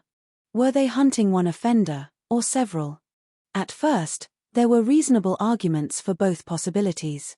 The victims varied widely in age, background, and circumstances. Some attacks appeared to involve robbery. Others featured levels of violence that suggested motives extending far beyond financial gain. The methods were not identical from scene to scene, making it difficult to establish a single behavioral pattern. Experienced investigators are trained to look for consistency, but this series of crimes seemed to challenge that instinct at every turn. Every new case forced detectives to reconsider conclusions they had reached only days earlier. The uncertainty was reflected in the conversations taking place inside police departments throughout Southern California. Homicide detectives, patrol supervisors, forensic specialists, and analysts gathered around conference tables covered with photographs, reports, and evidence logs. They debated timelines, compared witness statements, and examined similarities that were subtle enough to be overlooked if viewed in isolation. One investigator might point to the method of entry. Another focused on the timing of the attacks. A third questioned whether apparent differences were intentional rather than accidental. The investigation became an exercise in patience. Outside police headquarters, however, patience was becoming increasingly scarce. Television broadcasts devoted more time to the growing number of violent incidents. Newspapers published updates whenever another attack occurred, often placing the stories prominently on their front pages. Residents who had once skimmed crime reports now read every line, hoping to learn whether investigators had finally identified the person responsible. Instead, they found uncertainty. Rumors began filling the gaps left by limited official information. Some believed multiple offenders were working together. Others insisted the attacks were connected to organized criminal groups. There were even theories suggesting entirely unrelated crimes had been combined by an anxious public searching for a single explanation. Investigators understood why speculation flourished. When information is incomplete, people naturally attempt to complete the story themselves. That is precisely why detectives remained careful about what they confirmed publicly. Releasing inaccurate information could generate false leads, compromise witness testimony, or alert the offender to investigative progress. Meanwhile, tips arrived in overwhelming numbers. Police switchboards received calls at all hours from citizens convinced they had seen something important. Officers were dispatched to follow up on reports involving suspicious vehicles, unfamiliar individuals, and anonymous phone calls. Every tip had to be evaluated because the possibility always existed that one seemingly ordinary observation might become the breakthrough everyone was waiting for. Most did not. Some described people who were quickly eliminated after routine interviews. Others involved vehicles that had no connection to any known crime scene. A few originated from individuals seeking attention rather than helping the investigation. Each false lead consumed valuable time and resources. Yet detectives could not afford to ignore them. The alternative, overlooking genuine information, carried consequences far greater than the inconvenience of another interview or another long drive across the city. Witness accounts presented another layer of complexity. Human memory is remarkably resilient in some ways and surprisingly fragile in others. Survivors and neighbors often recalled genuine details, but those memories were shaped by darkness, stress, and the passage of time. Investigators compared descriptions carefully, looking for consistent elements rather than relying on any single account. They understood that memory is strongest when supported by physical evidence. For that reason, interviews were rarely treated as standalone proof. Instead, they became pieces of a much larger picture that included forensic findings, timelines, and the locations of individual attacks. As weeks turned into months, cooperation between agencies became increasingly important. Cases that had initially been investigated independently were now examined together. Detectives traveled between departments to review evidence firsthand rather than relying solely on written summaries. Meetings stretched late into the evening as investigators compared photographs, laboratory reports, and witness statements. Patterns that had once seemed insignificant gradually became more difficult to dismiss. Although important differences remained, the similarities carried increasing weight. The offender appeared comfortable moving between communities. The attacks frequently occurred during late-night hours. Entry often relied upon vulnerable points in residential homes rather than forced confrontations in public places. None of these observations identified a suspect. But they helped investigators understand the problem they were trying to solve. At the same time, ordinary life across Southern California continued to change. Neighborhood watch groups expanded their patrols. Residents exchanged phone numbers with neighbors they had barely spoken to before. Local meetings drew larger crowds than anyone expected, not because people believed they possessed answers, but because they wanted reassurance that someone was searching for them. Police departments responded by increasing visible patrols in affected areas whenever possible. Officers spent more hours driving residential streets after dark, stopping to speak with concerned homeowners and encouraging practical security measures. These efforts reassured many residents, but investigators knew they could not guarantee prevention. A city of millions could not be watched house by house. The challenge remained fundamentally investigative. Somewhere within the growing collection of reports, photographs, fingerprints, and interviews, there had to be a connection strong enough to transform suspicion into identification. The breakthrough would not come from speculation. It would come from evidence. Until then, detectives continued assembling a case one document at a time, resisting pressure to draw conclusions unsupported by the facts.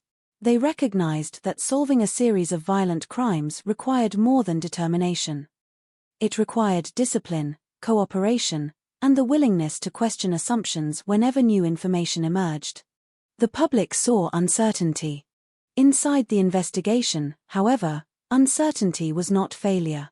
It was part of the process. Every lead that was eliminated narrowed the search. Every comparison refined the picture. Every carefully documented crime scene preserved information that could become meaningful later, even if its significance was not yet apparent. Investigators did not yet know exactly who they were looking for.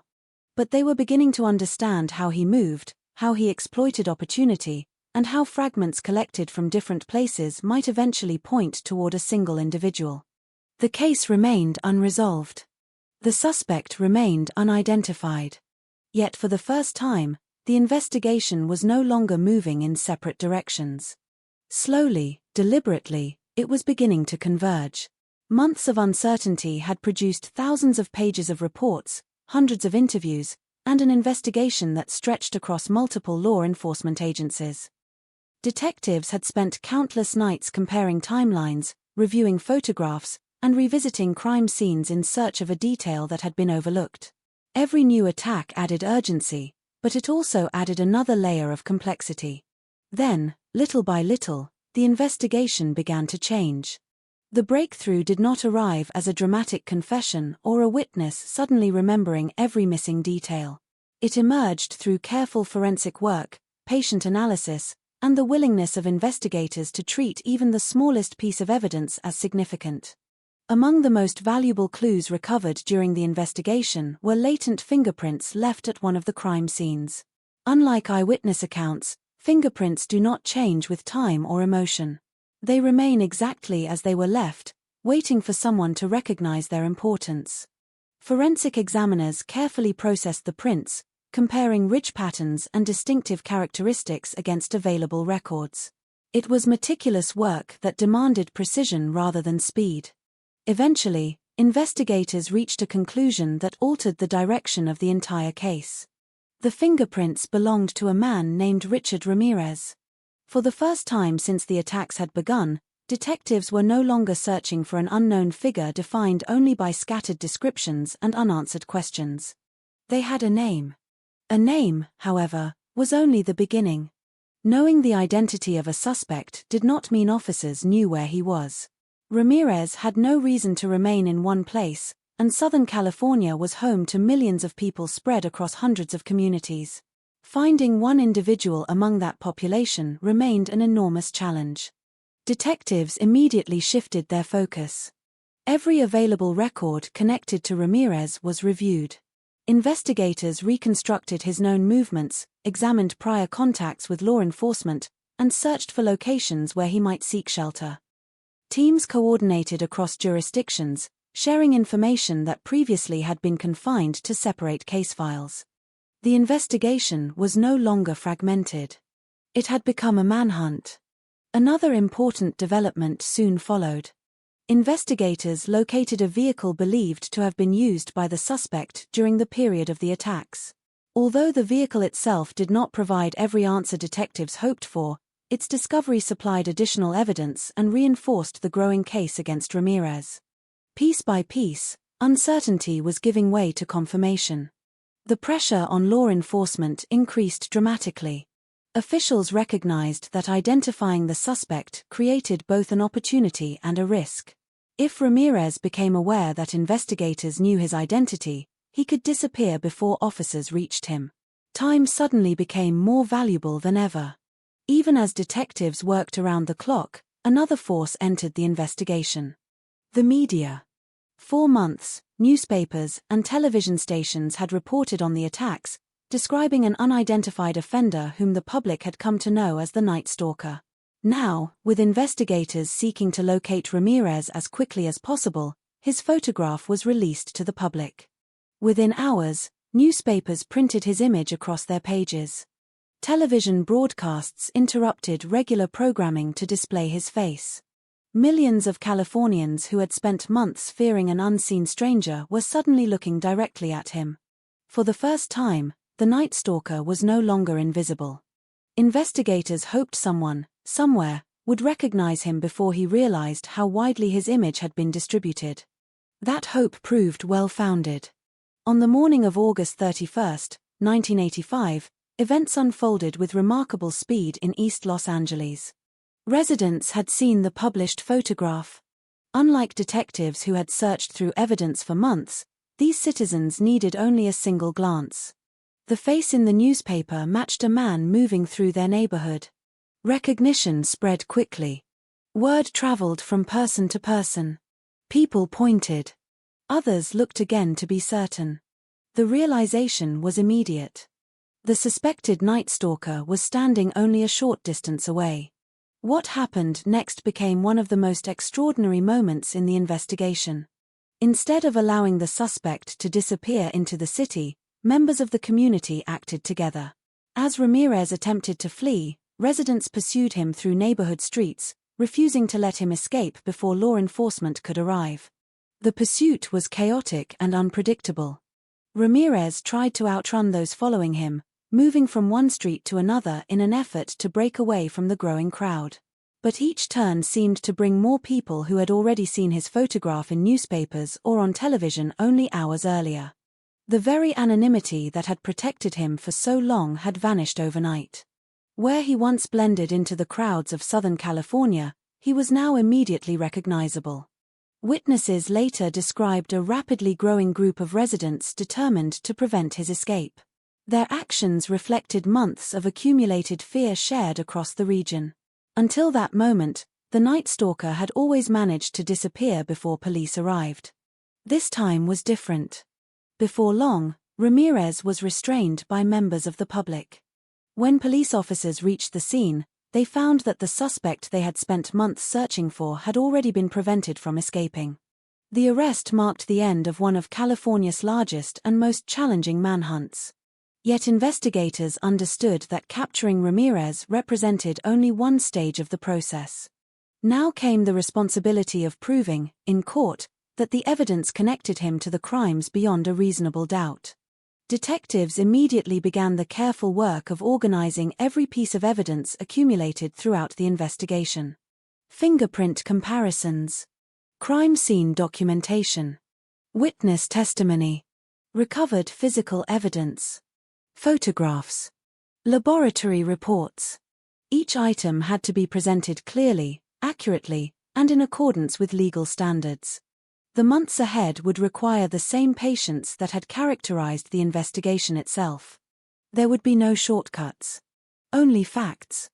Looking back, it is tempting to view the arrest as inevitable, as though every clue had naturally pointed toward its conclusion. History rarely unfolds that neatly. The breakthrough depended upon many different elements working together. Forensic specialists who preserved and analyzed physical evidence. Detectives who refused to treat individual cases as isolated events. Law enforcement agencies willing to cooperate across jurisdictions. News organizations that distributed the suspect's photograph to the public. And finally, ordinary citizens who recognized that photograph and acted quickly enough to keep the suspect from disappearing once again. No single action solved the case. Each became one link in a chain that had been forming for months. When that chain finally held, the investigation crossed a threshold from uncertainty to accountability. For the families affected by the crimes, however, The arrest could not erase what had already happened. It could not restore lives that had been lost or undo the trauma carried by survivors. What it did provide was something many had feared they might never receive. An answer to the question that had haunted California for more than a year. The man known as the Night Stalker was no longer an unidentified figure moving through the darkness. He was in custody. The search was over. The pursuit of justice was about to begin. The arrest of Richard Ramirez marked the end of the manhunt, but it did not bring an immediate sense of closure. For investigators, prosecutors, survivors, and the families of those who had lost loved ones, the most difficult chapter still lay ahead. The task before them was no longer to identify the suspect. It was to present months of painstaking investigative work before a court of law and demonstrate, through admissible evidence, that the crimes charged had been committed by the man now sitting at the defense table. The scale of the case was unlike anything many of those involved had experienced. The prosecution was not preparing to present a single homicide investigation. It was assembling evidence from numerous crime scenes spread across Southern California, each with its own victims, witnesses, forensic findings, and investigative history. Every report had to be reviewed. Every photograph had to be catalogued. Every item of physical evidence had to be traced from the moment it was collected to the moment it would be introduced in court. There was no room for shortcuts. In a case carrying the possibility of the death penalty, every procedural step would be examined with extraordinary care. As the trial approached, public interest remained intense. News organizations continued to report developments, while court officials worked to balance transparency with the defendant's constitutional right to a fair trial. Selecting a jury capable of evaluating the evidence impartially presented a significant challenge, given the extensive media coverage that had surrounded the investigation. When proceedings finally began, the courtroom became the place where months of public fear were transformed into a legal examination of facts. For the families seated behind the prosecution, the experience was deeply personal. Many had already endured the shock of violent loss, followed by months or years of uncertainty during the investigation. Now they faced another emotional burden, listening as the events that had permanently altered their lives were reconstructed in meticulous detail before strangers. Each witness who took the stand carried a different responsibility. Investigators explained how evidence had been collected and preserved. Forensic specialists described the scientific methods used to compare fingerprints and other physical evidence. Medical experts presented findings relevant to the charges before the court. Survivors recounted the moments that they had lived through, answering questions carefully while being asked to revisit experiences few people could imagine. Their testimony was not presented to create drama. It existed to establish facts. The prosecution's case relied on the cumulative strength of the evidence rather than on any single dramatic moment. Fingerprint evidence connected Ramirez to one of the crime scenes. Additional physical evidence, witness testimony, and investigative findings formed a broader picture that prosecutors argued demonstrated a consistent pattern linking him to multiple offenses. The defense, as required within the adversarial legal system, challenged elements of the prosecution's case and sought to test the reliability of evidence presented before the jury. Cross-examination examined investigative procedures, witness recollections, and forensic conclusions, reflecting the principle that serious criminal allegations must withstand rigorous legal scrutiny before a conviction can be returned.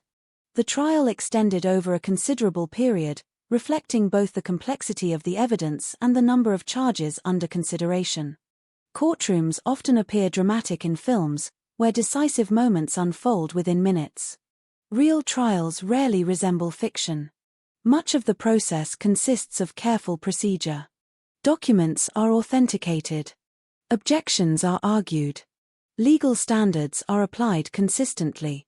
Jurors listen patiently through days of testimony, aware that each piece of information contributes to a decision carrying profound consequences. For the victims' families, patience demanded extraordinary emotional endurance. Many returned to court day after day, hearing names, dates, and locations that had become permanently connected with the worst moments of their lives. Justice within the legal system often moves more slowly than grief. While the investigation had sought to identify a suspect, the trial required something different. It required proof. Beyond a reasonable doubt. That burden remained with the prosecution throughout the proceedings. As testimony concluded and closing arguments were presented, the responsibility shifted to the jury. Their task was not to answer every question that history might continue to ask. It was to evaluate the admissible evidence before them and determine whether the prosecution had met the legal standard required for conviction. In 1989, after considering the evidence presented during the trial, the jury found Richard Ramirez guilty on multiple counts, including 13 murders, 5 attempted murders, 11 sexual assaults, and numerous burglary-related offenses. The verdict represented the conclusion of years of investigative work conducted by numerous law enforcement agencies, forensic specialists, prosecutors, and support personnel. During the sentencing phase, the court imposed the death penalty. For many observers, the sentence marked an important legal milestone. Yet even then, the judicial process was not complete.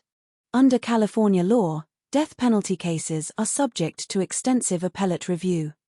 Appeals serve a constitutional purpose within the justice system by allowing higher courts to examine whether legal procedures were properly followed and whether the conviction was obtained in accordance with the law. Those proceedings continued for years. As a result, Ramirez remained on death row while the appellate process unfolded. He was never executed. On June 7, 2013, Richard Ramirez died while still in state custody, his death resulting from complications associated with B-cell lymphoma and other significant medical conditions before his appeals had been exhausted. For many families, his death did not erase decades of loss, nor did it answer every question that remained. Courts can determine criminal responsibility. They can impose sentences established by law. They cannot restore the lives that violence has taken or return survivors to the lives they lived before those events occurred. Even so, the verdict carried enduring significance. It affirmed that extensive forensic work, cooperation across jurisdictions, and persistent investigative effort could overcome the extraordinary difficulties posed by a case involving multiple crime scenes and seemingly unrelated victims. The courtroom was never a place where history could be rewritten. It was a place where evidence was examined, responsibility was determined, and the rule of law was applied. When the proceedings finally came to an end, the headlines that had once chronicled an unidentified figure moving through the night gave way to a different story. The identity of the offender was no longer in question. The evidence had been presented. The verdict had been delivered. The sentence had been imposed. The criminal case had reached its legal conclusion. What remained was something no court could fully resolve: the lasting impact left upon the individuals, families, investigators, and communities whose lives had intersected with one of the most unsettling criminal investigations in modern American history. Years after the courtroom doors closed and the headlines faded, the story of Richard Ramirez remained woven into the memory of California. The name that had once filled newspapers and television broadcasts slowly became part of criminal history, studied by investigators, researchers, and those seeking to understand how one individual could create such widespread fear. But behind the name and the public attention were the people whose lives had been permanently changed. For survivors, the end of the trial did not mean the end of the experience. A verdict could provide accountability, but it could not erase memories. The legal system operates within a courtroom, with evidence presented, arguments made, and decisions reached according to established rules. Trauma does not follow the same timeline. For many victims and their families, healing was not a single moment. It was a process. A process measured in years rather than days. The homes where the attacks occurred were not simply locations marked on police maps. They were places where people had lived ordinary lives. Places where birthdays had been celebrated. Where photographs had been taken. Where families had built memories long before those addresses became associated with tragedy. After the investigations ended, those spaces remained part of communities trying to move forward. Neighbors who had once exchanged casual greetings became people who shared a collective memory. They remembered the fear that had passed through their streets, but they also remembered the response that followed. They remembered residents checking on one another, communities organizing together, and strangers becoming connected by a shared determination to protect each other. Fear had changed the way people saw their neighborhoods. But cooperation changed it as well. The Night Stalker case became a defining example of how communities and law enforcement can intersect during moments of crisis. The investigation was not solved through one single discovery or one person's effort. It was the result of many individuals performing their roles carefully over time. Detectives who reviewed evidence repeatedly. Forensic specialists who preserved details others might have overlooked. Officers who responded to difficult scenes and documented what they found. Witnesses and survivors who provided information despite painful circumstances. Citizens who recognized a face and acted when the opportunity came. Each contribution represented a small part of a much larger effort. The case also changed conversations about residential safety. Across California and beyond, many people reconsidered assumptions they had long held about security and vulnerability. The idea that danger only existed in certain places or affected certain types of people became harder to accept. The attacks demonstrated an uncomfortable reality. Violence does not always announce itself. It does not always follow expectations. And sometimes, the people most affected are those who believed they had done everything necessary to remain safe. In the years that followed, the case continued to be examined through the lens of criminal psychology. Researchers and investigators studied Ramirez not because of fascination with the individual, but because understanding criminal behavior can help improve prevention, investigation, and public awareness. Questions remained. What factors contributed to the development of his violent behavior? How could warning signs be recognized earlier? How can communities respond effectively when traditional patterns of crime no longer apply? These questions extend beyond one person or one case. They represent the broader challenge faced by those who study violence, understanding the pathways that lead to devastating actions while remembering that the focus must remain on the victims and the lessons learned. The public image of Richard Ramirez became complicated over time. Some media coverage focused heavily on the offender, sometimes creating a dangerous imbalance where the person responsible received more attention than those whose lives were harmed. Modern discussions of true crime increasingly recognize the importance of changing that focus. A crime story is not only about the person who committed the crime. It is also about those who endured it. The families who lost loved ones. The survivors who carried memories forward. The investigators who carried the responsibility of finding answers. The communities that had to rebuild their sense of safety. Their experiences are the true measure of what was lost. In 2013, when Richard Ramirez died in custody, the legal chapter that had remained open for decades finally ended. He died without facing execution, as the appeals process had continued throughout his years on death row. His death generated renewed public discussion, but for those directly affected, the most important parts of the story had never been about how or when he died. They were about the lives that continued. The children who grew up. The families who adapted. The survivors who found ways to move forward. The communities that eventually became ordinary again. Because even after the most frightening chapters of history, ordinary life has a way of returning. A neighborhood that once watched the darkness with suspicion eventually hears laughter again. A street once filled with police vehicles eventually becomes a place where people walk their dogs, collect their mail, and greet their neighbors. A city that once feared the night eventually learns to sleep again. But remembering remains important. Not because fear should control the future. Because memory can teach. The investigation into Richard Ramirez demonstrated the importance of careful forensic work, cooperation between agencies, and the value of community awareness. It showed that even when a criminal appears unpredictable, patient investigation can uncover connections hidden beneath confusion. It also revealed something equally important. Behind every statistic is a human story. 13 victims are not simply a number. They were individuals with names, relationships, dreams, routines, and futures that mattered. They were parents, spouses, children, friends, and neighbors. They were people who deserved to be remembered beyond the circumstances of their deaths. The legacy of the Night Stalker case should not belong only to the person who caused the suffering. It should belong to those who survived. To those who searched for justice. To those who refused to allow fear to define them. More than 3 decades after the crimes that shocked California, the story remains a reminder of the fragile boundary between security and vulnerability.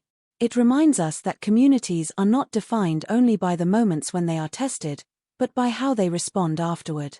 Darkness can create fear, but it can also reveal courage. The story of Richard Ramirez began with uncertainty, silence, and a city searching for answers. It ended with accountability, remembrance, and a lesson that continues to echo. Behind every investigation are real lives. Behind every headline are real people. And the most important part of any true crime story is not the person who created the fear.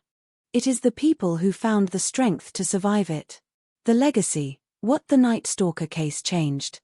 Decades have passed since the summer nights when fear spread across Southern California, yet the name Richard Ramirez continues to appear in discussions about criminal investigations, forensic science, and the study of violent offenders. But history has a responsibility. It must remember more than the person who committed the crimes. It must remember the people who lived through them. The Night Stalker case remains one of the most widely discussed criminal investigations in American history, not because of the identity of the offender alone, but because of what the investigation revealed about fear, justice, and the importance of evidence. At its core, the case was a reminder that criminal investigations are rarely solved through one perfect moment. They are built slowly. A fingerprint collected carefully. A witness willing to speak. A detective willing to review one more report. A forensic specialist willing to examine one more piece of evidence. A community willing to pay attention. Justice often emerges from hundreds of small decisions made correctly over time. Before this case, many people imagined criminal investigations as straightforward pursuits where detectives simply followed clues until they found an answer. The reality is far more complicated. Investigators often work with incomplete information. They operate under pressure while knowing that every decision may affect the lives of victims, families, and entire communities. The Night Stalker investigation demonstrated exactly how difficult that process can become when traditional patterns disappear. Many violent offenders follow recognizable behaviors. They choose similar victims, operate within familiar areas, or repeat methods that allow investigators to predict future actions. This case challenged those assumptions. The victims came from different backgrounds. The crimes occurred across different communities. The circumstances varied enough to create confusion. For investigators, the challenge was not only finding evidence. It was recognizing connections hidden among apparent differences. That lesson continues to influence modern approaches to criminal analysis.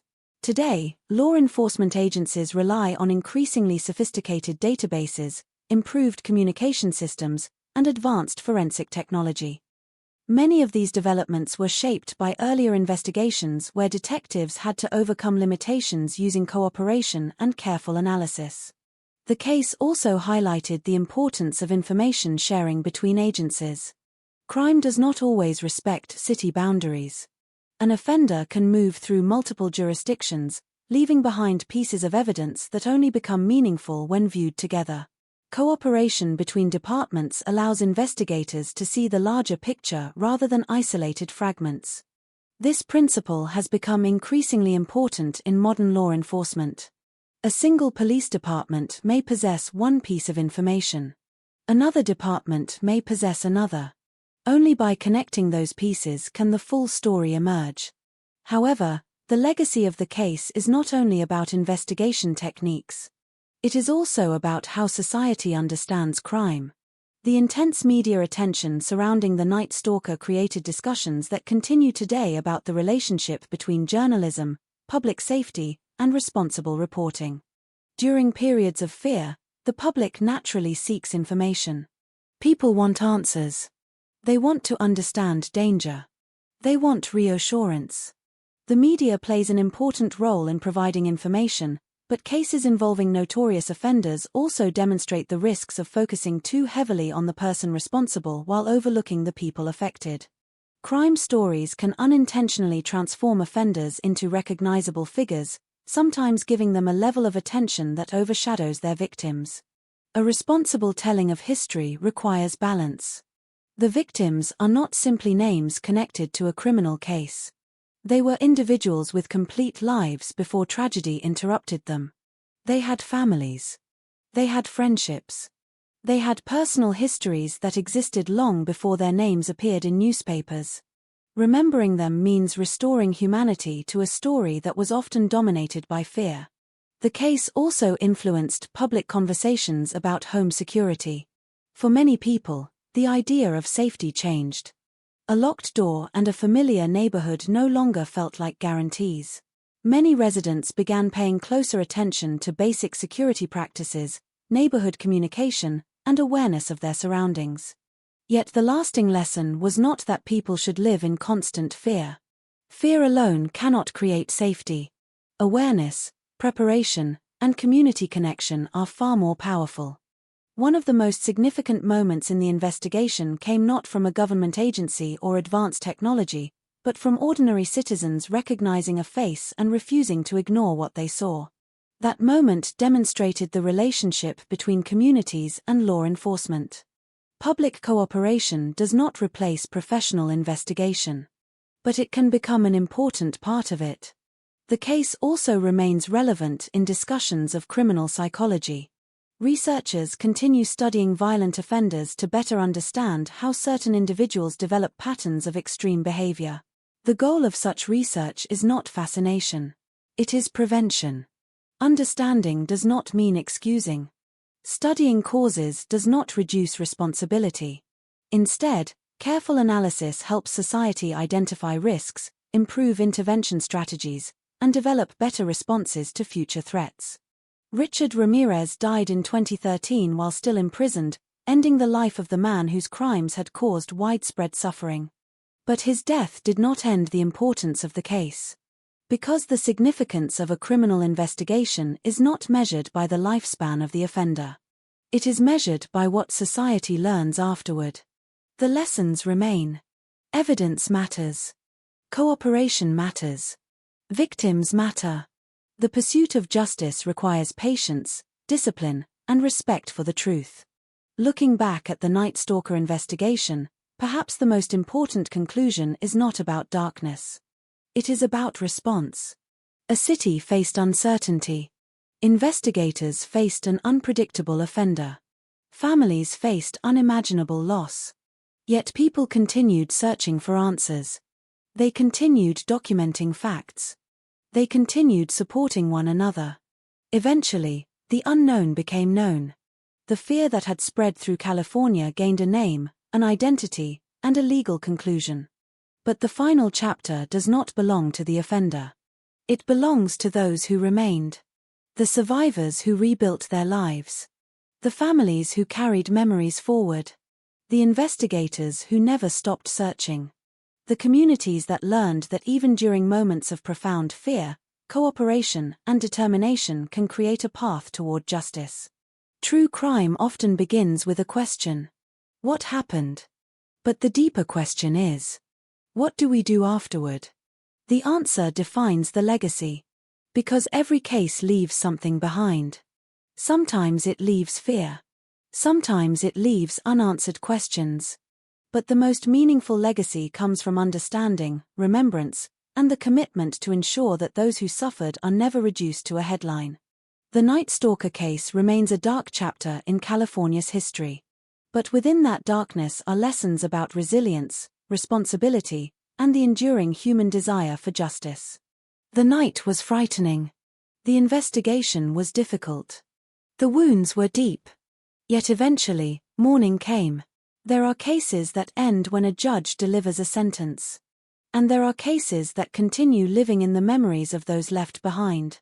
The Green River investigation belongs to the second category. Even after the legal proceedings concluded, the questions surrounding the case continued to influence conversations about justice, missing persons, and the responsibility of society toward vulnerable communities. For many people who followed the investigation from the beginning, the case represented a search for a criminal. For the families, it was something far more personal. It was a search for someone they loved. That difference matters. Large criminal cases are often remembered through statistics, dates, and official records. Those details are necessary for understanding history, but they can never fully describe the human impact behind them. A missing person report is not just a document. It is a family waiting for a phone call.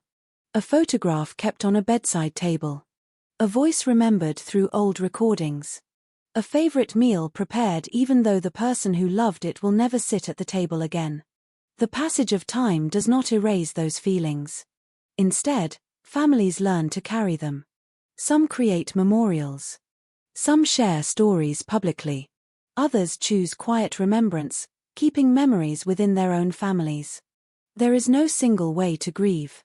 There is no schedule for moving forward. The legacy of the Green River case is also connected to a broader understanding of how society responds to missing people. The investigation revealed the dangers of overlooking individuals because of their backgrounds or circumstances. Many victims lived lives affected by hardship, and those struggles sometimes influenced how others viewed them. But vulnerability should never determine the value of a human life. A person experiencing addiction, homelessness, poverty, or difficult personal circumstances is still a person with dreams, relationships, and people who care about them.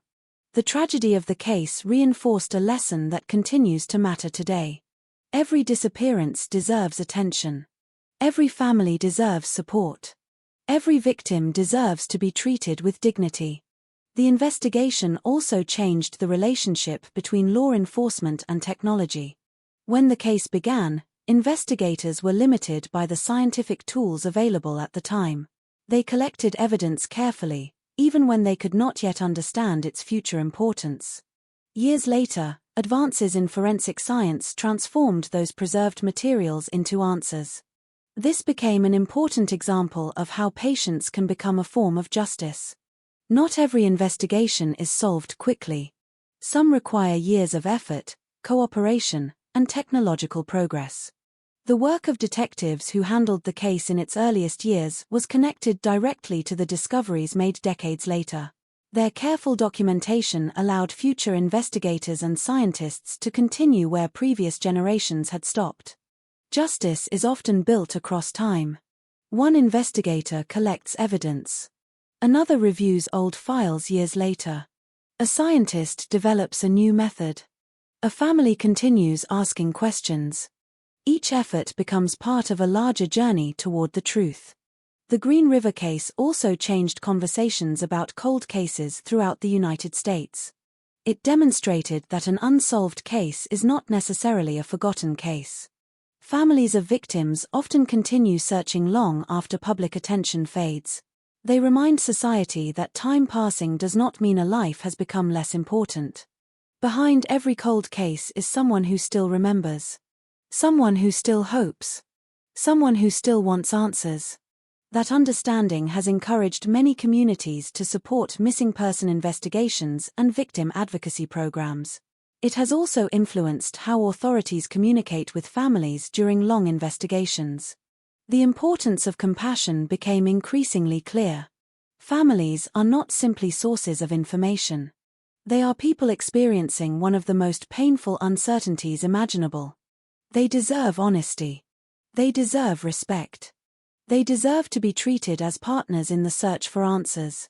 Looking back at the Green River investigation, it is easy to focus on the scale of the crimes and the complexity of the police work. But the most meaningful lessons come from the human stories surrounding the case. The investigators who refused to give up. The scientists who pushed forensic technology forward. The advocates who continued speaking for those who could no longer speak for themselves. And the families who preserved memories of people the world almost lost. The passage of time changes many things. Cities grow. Technology advances. New generations inherit old stories. But the need to remember remains. The victims of the Green River case were once living people with ordinary hopes and ordinary struggles. They had favorite songs, familiar smiles, personal dreams, and relationships that mattered deeply. Their lives cannot be reduced to the tragedy that ended them. Their stories deserve to exist beyond the investigation, beyond the courtroom, beyond the headlines. Because the true measure of remembrance is not how long a case remains famous. It is whether the people affected by it are still seen as human beings. And decades later, that remains the most important lesson of the Green River case. Justice is not only about finding the person responsible. It is also about honoring the lives that were taken, supporting those who survived the loss, and ensuring that the forgotten are remembered.